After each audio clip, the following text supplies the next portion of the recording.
Sukad nga nakamatngon tagbuot mga kaigsuonan. Unsa mang mga pag-uswag, mga panghitabo o mga kausaban ang atong namatikdan o naobserbahan. Sigurado nga daghan. Gani sa milabay nga mga katuigan, paspas kaayo ang pag-uswag sa mga teknolohiya, edukasyon, transportasyon, medisina, uban pang mga siyensya. Ikaingon nga ang kalibutan nato nagkagamay tungod sa teknolohiya. Pananglitan mga kaigsuonan sa milabay nga mga dekada, kung doon natay mga mensahe nga ipadala nato sa atong mga higala, sa atong mga parinting, ato sa layong dapit, unsa may atong himuon? Magpadala ta og sulat. Moabot sinima na usahay binulan pa, una pagyud gani usahay nga dili moabot ang sulat nga atong gipadala kay mawani na samtang gibiyahe. Una nga kining milabay nga mga katuigan mga kaigsuonan, naimbento ang cellphone. Usa lang ka text sa imong higala, moabot dayon ang mensahe nga imong gipadala. Dayon gisundan kana sa cellphone nga duna nay data sa internet. Duna nay mga cellphone nga touchscreen. Nga kung duna kay gusto nga mensahe nga ipadala nimo ngadto sa imong suod nga higala, sa imong mga parente, pwede nimo siyang istoryahan nga sama og nag-istorya mo in person. Pinaagi og video call. Makita nato mga igsoon nga paspas ang pag-uswag sa teknolohiya ug kita usab nakabenepisyo gayod ni anang maong pag-uswag. Apan dili ikalimod nga dunay mga pag-uswag nga dunay negatibong mga epekto diha sa kinabuhi sa mga tao sa atong kinabuhi. Pananglitan, sa pagkakaron minilyon ang pag-uswag tungod sa paspas kaayo nga paghimo sa mga kriminal. Ang mga tao bisag naa silahang balay nang hadlok, manirado sila og maayo. Unya ang uban pong mga kriminal karon high-tech na pod kaayo. Kay kung pananglit duna kay kwarta nga tuwa sa bangko bisag tinaguan pa na nimo, pwede nang kawaton sa mga kriminal tungod sa ilang ka-high-tech. Pinaagi og kanang gitawag karon og scam. Kumuna kayo mga kaigsuonan. Nga kung di ta magbantay, pwede nang kawaton sa mga kriminal nga mogamit sila og mga apelyido nga sikat kaayo aron makailad lang sa atoa. Ugawas pa ni ana mga kaigsuonan kining pagkahugno sa moral. Paspas na nga moresulta og daghang panagbulag sa mga panagtiayon. Mga inosenteng kabataan apektado kayo sila. Ug kining pag-abuso sa droga. Gawas pa ni ana paspas usab ang pag-uswag sa presyo sa mga palaliton. Tinuod ba na mga igsoon? Lain pa kining pag-uswag sa terorismo sa mga nasod sa tibuok sa yuta. So makita na to mga igsoon ang positibo ug negatibo nga paspas kaayo ang mga nga nagakausab ang talan-awon sa atong kalibutan. Tinuod ba na mga kaigsuonan? Palihog daw sa inyong Biblia atong basahon ang Unang Korinto kapitulo 7 bersikulo 31. Kung naana ang inyong Biblia dinhi nagkanayon, ug kadtong mga nagpahimulos sa kalibutan, magpakasama kanilang wala magpahimulos niini sa bugos. Kay ang talan-awon niining kalibutan na nagakausab. Sigurado mga kaigsuonan ug mga higala, nga muuyon gyud ta sa giingon nining katapusang bahin sa teksto, nga ang talan-awon niining kalibutan na nagakausab. Unya gipakasama ni Apostol Pablo mga igsuon dihang gipasulat siya sa Dios na ini nga teksto. Gipakasama niya ang kining samag kanang entablado baga dunay mga aktor nga nagdula sa ilahang mga papel. Niya ang aktor nga gigamit dinhi kadtong mga aktor gyud nga ilado kayo, mga leader sa relihiyon, leader sa politika. Niya paspas ang ilahang pagpuli-puli, moadto na sila sa entablado, pulihan na po na sa ilang mga kauban. Makita na to ang kapaspas unya. Makita sa mga nananaw nga samag normal ra ang maong kapaspas mga kaigsuonan unyag maunay nga nakita nato sa atong mga talan-awon karon mga kaigsuonan. So, unsa may buot ipasabot nining paspas kaayo nga mga kausaban sa pagkakaron ug asa kini padulong kini nga mga kausaban ug talan-awon. Ang hitabo sa pagkakaron mga kaigsuonan atong namatikdan na obserbahan, nagpamatuod ni sa giingon sa Biblia nga ang kalibutan misulod na sa yugto nga gitawag og katapusang mga adlaw. Kanus-a man ni nagsugod? Ang eksperto sa kasaysayan, mga manunulat sa history, nagmatikod ni ining maong mga panghitabo mga igsuonan sa kalibutan. Miingon sila nga ang dagkong mga panghitabo paspas nga pagbag-o nagsugod niadtong tuig 1914. Nganong makaingon man sila ana?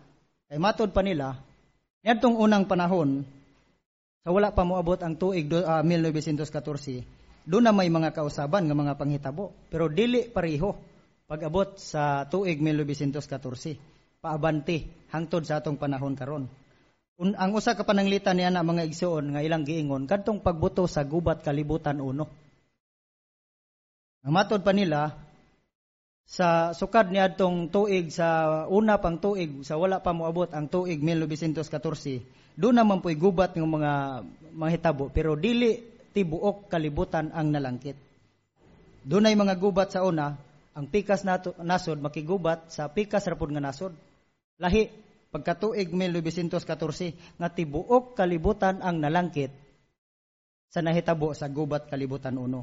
Kadtong gubata gitawag nga gubat kalibutan uno nga pinakangilngig nga gubat mga kaigsunan sa tibuok kalibutan. E matod pa, walay puas ang pagpinatyanay sa mga tao. Tungod niadto, ang ngilngig kayo mga kaigsunan gipaning kamutan sa kay pagkahuman sa tuig 1918 nagsugod man tong gubat 1914 nya nahuman 1918. Naningkamot ang mga leader sa nasod nga dili na gyud to mausab. Mao nga daghan kayo ang mga gisabutan nila gipangpirmahan.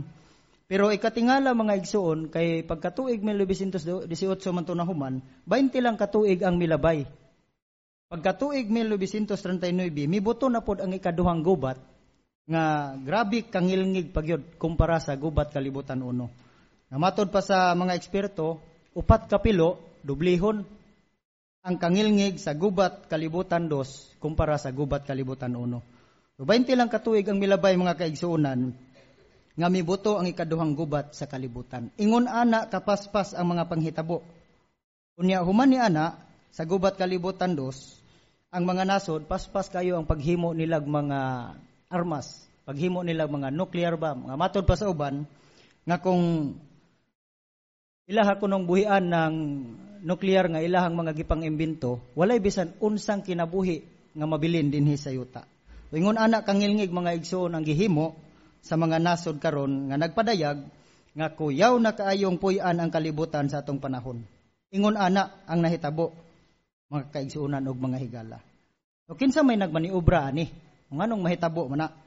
Ang eksperto sa kalibutan, naglibog sila, nganong mahitabo man ni nga normal ra man unta sa mga tao nga magmalinawon. Pero nganong magpinatyanay man, magkagubot man. Gani miadtong tuig 1914, sa unang bulan pa lang ni anang tuiga, pagsugod, wala gyud gubot nga nahitabo nga kanang tibuok kalibutan na nalangkit.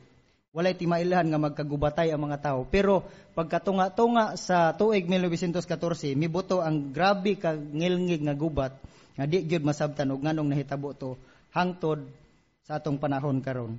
Mga kinsa may responsable ni ana mga kaigsuonan. Ang Biblia nagtug-an nato diha sa Pinadayag kapitulo 12 bersikulo 7 ngadto sa 9. Palihog na usab sa inyong Biblia. Pinadayag kapitulo 12 bersikulo 7 ngadto sa 9. Kung naana ang inyong Biblia, dinhi nagkanayon, ug miulbo ang gubat sa langit, si Miguel ug ang iyang mga anghel nakigubat sa dragon, ug ang dragon ang mga anghel niini nakigubat. Apan wala siya makadaog. Ug wala nay dapit alang kanila sa langit. Busa gitambog ang dakong dragon, ang original nga halas, ang gitawag og Yawa ug Satanas, nga magpahisalaag sa tibok gipuy ang yuta. Siya gitambog sa yuta ug ang iyang mga anghel gitambog uban kaniya. So kinsay nagpahisalaag mga kaigsuonan ug mga higala ug naglimbong sa mga tao sa kalibutan karon nga magkagubot.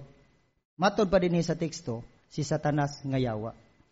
Apan nganong paspas man ang mga panghitabo, sukad ni atong tuig 1914 hangtod sa atong panahon karon. Lahi man kung atong ikumpara sa una.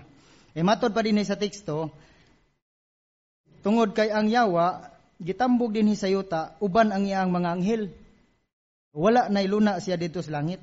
Karon unsa may nahitabo sa diyang dinhina siya sa diyang dinhina sa yuta ang yawa mga kaigsunan, sa diyang gitambog siya dinhi. Mao ning gisgutan dinhi sa bersikulo 12. Kung atong basahon, matod pa dinhi, tungod niini paglipay mong kalangitan og kamong nagpuyo niini. Alaot ang yuta ug ang dagat kay ang yawa na naog kaninyo nga may dakong kasuko. Kay nahibalo siya nga mubo na lang ang iyang panahon.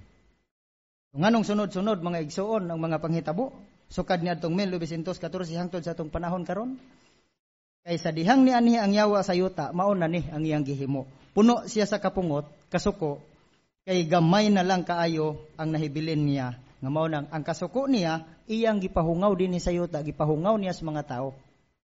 Mao na nga gibulabog niya ang kalibutan nga dili gyud masabtan sa mga tao nga nganong magkagubot man nga bisan og ang mga tao do na man untay mga gisabutan nila nga magmalinawon ron ta nagpinirmahay sila ug unsa ilang himuon pero nganong magkagubot man kay matod pas teksto si Satanas nga yawa ang nagmaniobra ana.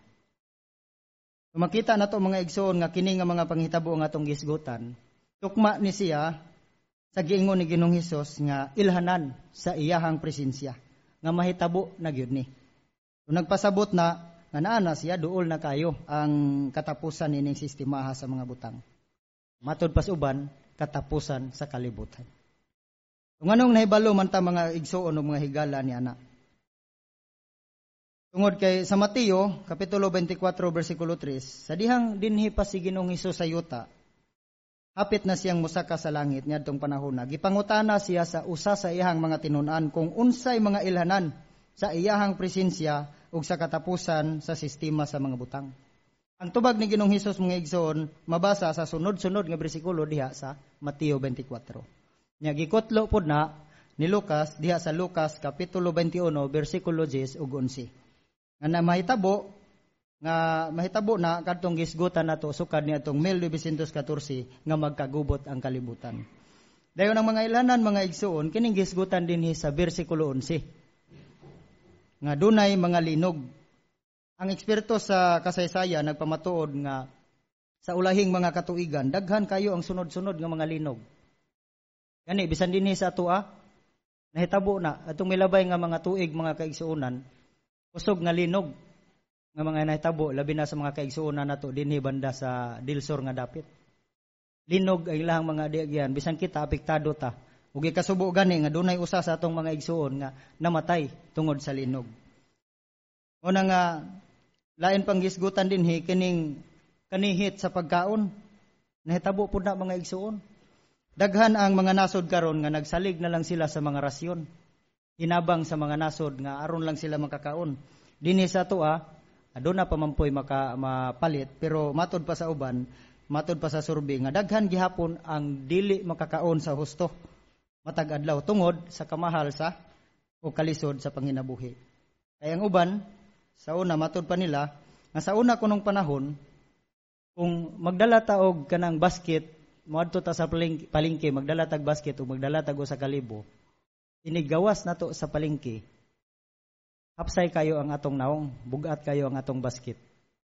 Pero karon mga igsoon kung ikumpara nato sa atong panahon karon magdala kag usa ka libo adto sa palengke pagdalag basket paggawas nimo hapsay kayo ang imong basket, bugat kayo imong naong. So ngano man na mga igsuon, tungod na sa kausaban sa atong panahon karon. So natuman kining giingon ni Ginoong Hesus nga ilhanan sa iyang pagkaanaa sa sistema, sa katapusan sa sistema sa mga butang. Lain pa, kining kamatay sa lain-laing dapit mga kaigsuonan. Matod pa dinhi. Unsa man ning gitumong ani? Mga sakit human lang sa gubat sa 1914 pa 1918 nahuman man tong gubat. Pagka 1920 nahitabo mga kaigsuonan ang matod pa sa mga historyano ang pinakagrabing kasaysayan sa tao ang pandemic Spanish flu. Nakita ba nato ni mga kaigsunan nga matud pa sa uban gibana-bana nila nga 15 milyones pa 50 milyones ang mga nangamatay niadtong panahon na. Unya human sa pandemic itumaw ang nagkalain-laing mga sakit. Tuberculosis, malaria, stroke, heart attack, uban pang mga sakit mga kaigsunan, cancer. Unya kining bag-o pa lang niadtong tuig 2019 kung atong ikumpara sa atong panahon, linaw ra man kayo no, linaw ra kayo. Wala gyud mga timailhan nga dunay mga sakit nga mga mudangat. Pero pagka tuig 2020 mga igsoon, nigawas ang COVID-19. Nga tibuok kalibutan ang apektado ni ana. Bisan kita nangahadlok ta niadtong panahon na.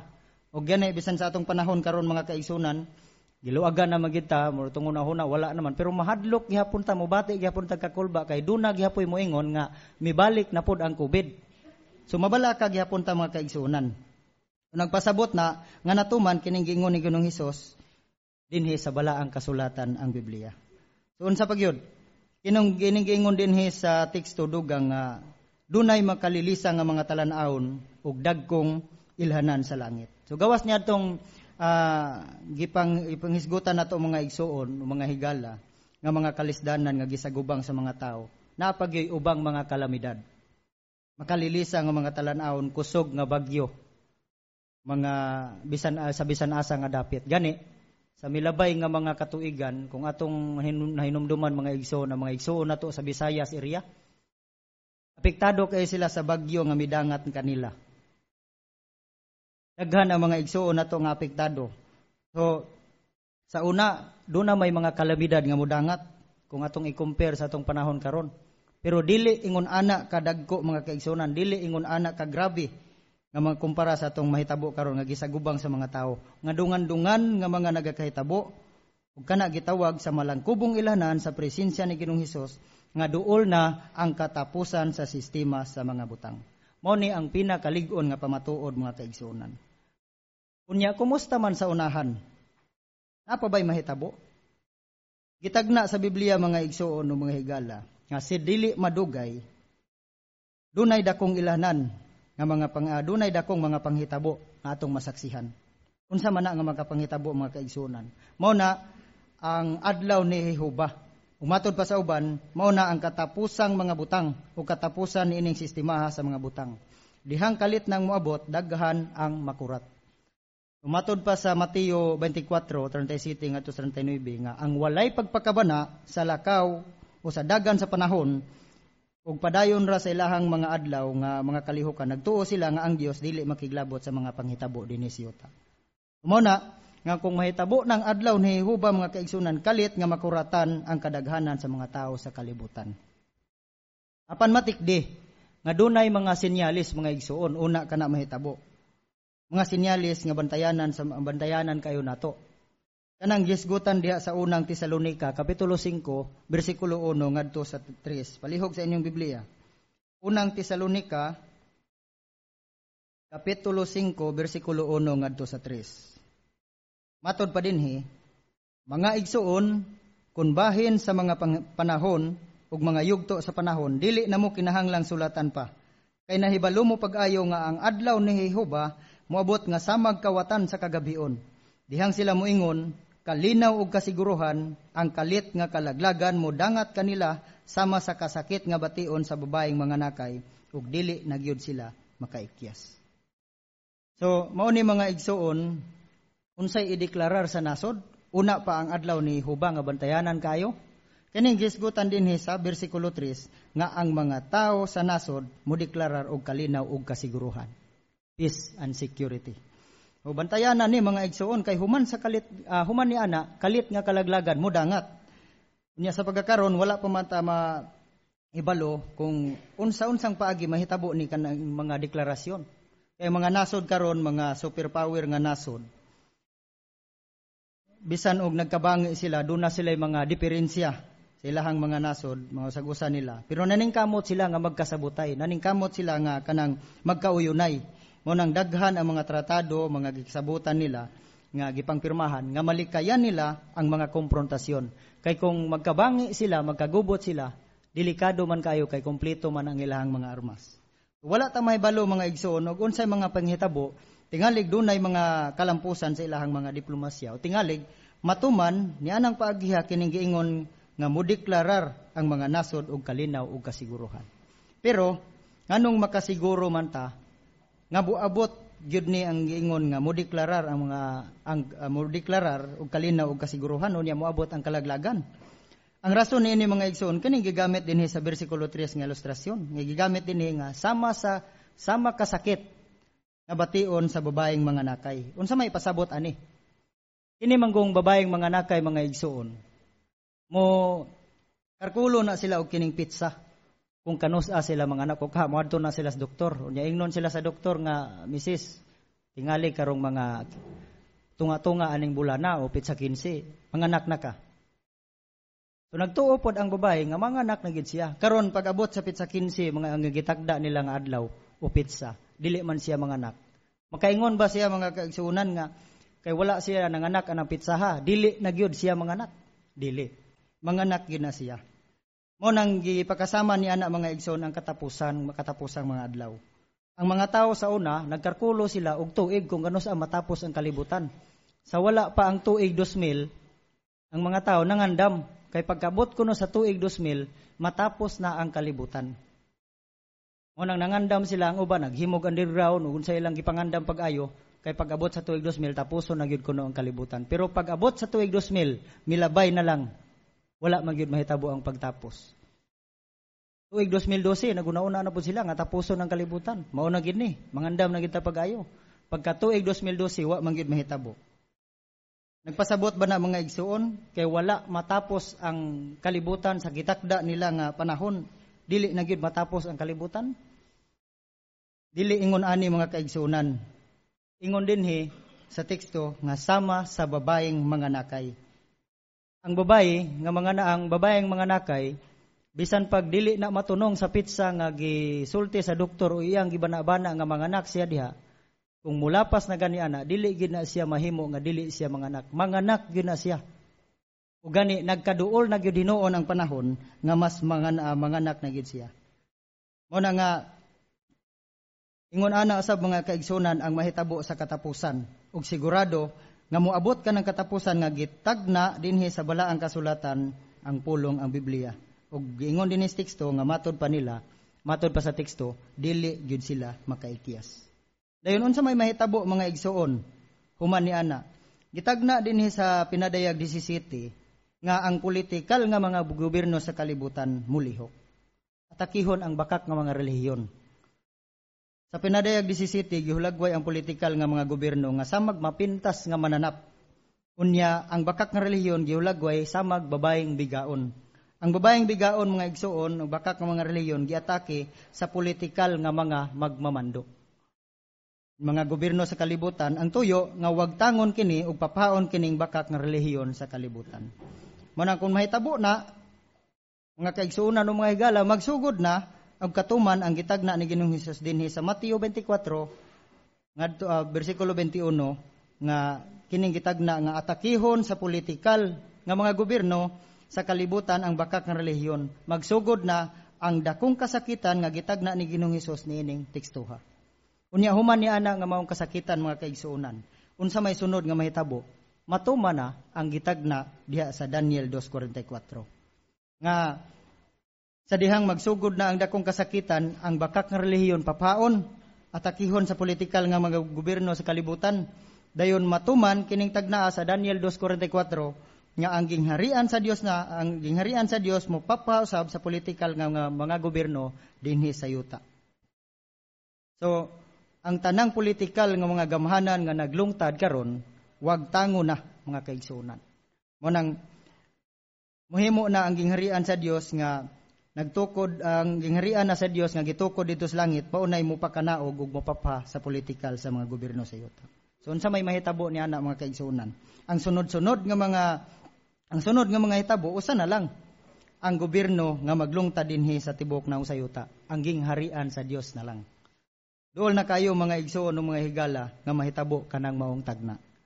Nakita na nato mga igsuon ang mga ilanan ug nga nagakatuman na gyud ug nagpasabot ni nga hapit na gyud nga mahitabo. Duol na gyud kaayo. sunod-sunod nga mga hitabo. Ni anata karon sa tumoy sa katapusan nga mga adlaw nga masaksihan na nato kanang giingon o gitagna sa Biblia. Human ni ana unsa may mahitabo? Matod pa nga matuman ang gitagna sa Biblia diha sa Pinadayag kapitulo 16 bersikulo 14 ug 16. Matuman mahitabo ang Armageddon ug mao na ang katapusan nga mahitabo aron katapuson kining sistemaha sa mga butang. Nya panahon sa Armageddon, ang daotang kalibutan bug-os na nga papaon, tapuson apil na ang tanang dili magmatinumanon sa Dios. Apil na ang daotang mga tinguha nining kalibutan na. Dayon ang nakanindot mga igsoon ug mga higala kay human nga mulihok ang Dios pinaagi ni Ginoong Hesus. Ang gitagna sa Pinadayag kapitulo 21 matuman nga ang yawa nagpahibuog kasamok dinhi sa yuta. Ang espiritu nga nagkontrolar niini dinhi sa yuta aron makagubot itambog na ngadto sa kahiladman. So mawala na sa eksena ang yawa mga kaigsunan nga nagpahinabo og kasamok dinhi sa yuta. Ang resulta nindot na kayo ang kahimtang. Ang talan-awon sa yuta mo inindot na kayo. Karon ang pangutana, nahadlok ba ka nga moabot ning hisgutan nato nga katapusang mga adlaw? Daghan ang nangahadlok mga kaigsunan nga maghisgot na ganyung katapusan pero gidasig ta nga ayaw og kahadlok. Ya nangandoy man ta nga wad-on na unta ang gadaang dautan. Oni ang gisaad ni Jehova diya sa Salmo 37 ug 11. Wag tango na panahon sa katapusan. Nya nangandoy pod ta nga wala na untay gubat. Gisaad pod na ni Jehova mga kaigsunan. Salmo 46:9. Nya nangandoy pod ta mga kaigsunan ug mga higala nga wala na untay mga balatian, wala na untay sakit nga atong bation. Gisaad na diya sa Isaiah 33 bersikulo 24 nga papao na panahon sa katapusan nining sistemaha sa mga butang. So inay mga kaigsuunan nga mahadlok ta nga moabot ang katapusan, angay tang magmalipayon kay daghan na kaayong panalangin ang atong madawat. Bag-uho na sa Dios ang talan-awon sa kalibutan ug himong maayo na ang kahimtang human matapos kining sistemaha sa mga butang. Apan do na tay himuon mga igsuon aron nga sigurado nga naa ta didto. Unsa may himuon nato mga kaigsuonan, mga higala ug mga interesado nga niya karon? Kining gisgutan diya sa Unang Juan, Kapitulo 2, versikulo 17. Kung basahon palihog, Unang Juan, Kapitulo 2, versikulo 17. Matod pa dinhi, dugang pa, ang kalibutan nagakahanaw ug ang tinguha niini, apan siya nga nagabuhat sa kabubuton sa Dios, magpabilin hangtod sa hangtod. Mahanaw man ang kalibutan, pero ang nagbuhat sa kabubuton sa Dios, mapabilin hangtod sa hangtod. Busa gidasig ta, nga buhaton nato ang kabubuton sa Dios ug makaplagan nato na sa balaang kasulatan. Busa kamong mga interesado, mga higala namo nga niya karon sa in-person man o anaa sa virtual, gidasig mo namo nga magtuon sa Biblia. Ug kadtong wala pa magkatuon sa Biblia, sultihi ang inyong mga kaila nga mga saksi ni Jehova nga magtuon sa Biblia. Nya kadtong nakasugod na gidasig mo namo nga padayon sa pagtuon. Tun-i ang mga sukdanan sa kinabuhi ug gipahiuyon ang kinabuhi diha sa iyang mga sukdanan ug mga prinsipyo sa Biblia. Kay pinaagi ni ana mapasundayag gyud nato ang balaang mga buhat ug panggawi ug mga buhat sa Dios nung pagkamanalaron nga maoy kabubuton ni Jehova nga Dios. Pinaagi ni ana mga kaigsuonan, mahanaw man ang daotang kalibutan, pero kitang tanan magpabilin hangtod sa hangtod.